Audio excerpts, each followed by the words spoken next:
Hello, আসসালামু আলাইকুম। রকমারি রান্নাঘরে আজকে আমি রান্না করব গরুর মাংস দিয়ে টমেটো।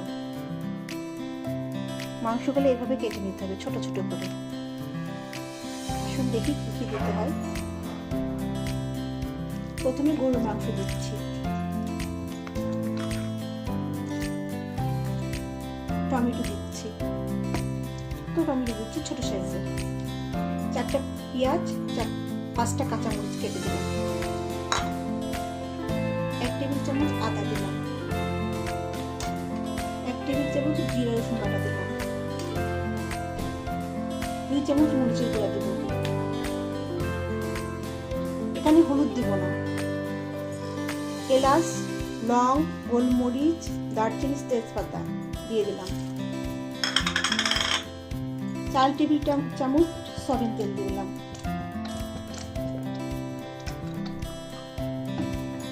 ভালো মতো মাখাই নেব। অল্প 1 কাপ পানি দেবো, হাত ধোয়ার মতো। একটা বা দুইটা সিটি দিয়ে নামাবো। কোন দেওয়া হয়েছে লবণটা দিয়ে দিলাম।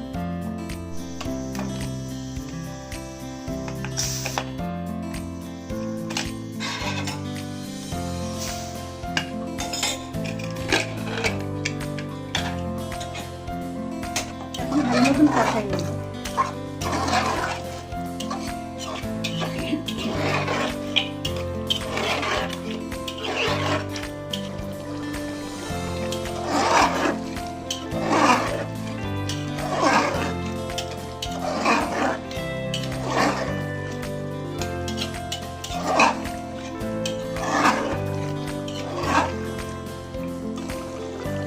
আলু দিচ্ছি,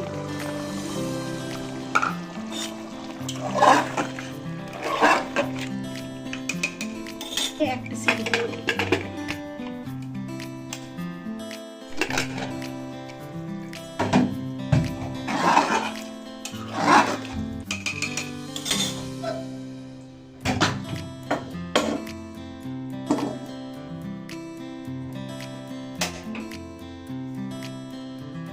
কড়াইয়ে 2 টেবিল চামচ আবার সয়াবিন তেল দিচ্ছি।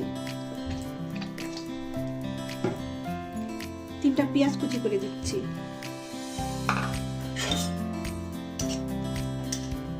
পেঁয়াজ বেরেস্তা করে দেব। পেঁয়াজ লাল হয়ে গেছে, এবার মাংসগুলো দিয়ে দেব।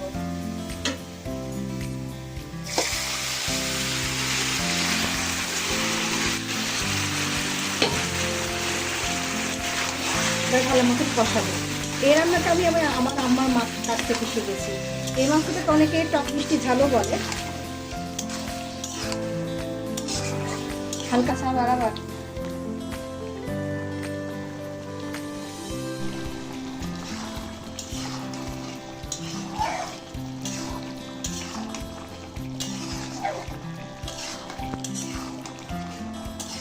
টমেটো দেওয়ার কারণে রংটা অনেক সুন্দর আসে।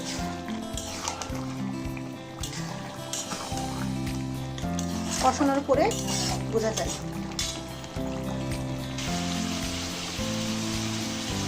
1 চামচ চিনি দিব। টমেটো দেওয়ার কারণে চিনিটা দিলে ব্যালেন্স হবে।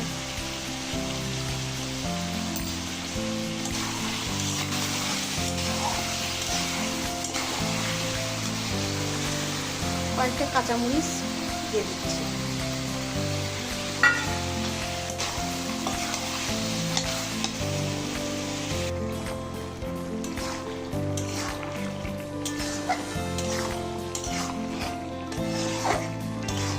তেল উঠে গেলে হয়ে যাবে মাংস রান্না।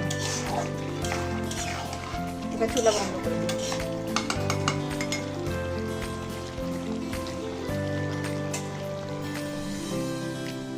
তৈরি হয়ে গেল টমেটোতে গরুর মাংসের রান্না। একঘেয়ে আমার গরুর গোশত খেতে অনেক সময় ভালো লাগে না, এভাবে ট্রাই করে দেখবেন, খেতে ভালো লাগে।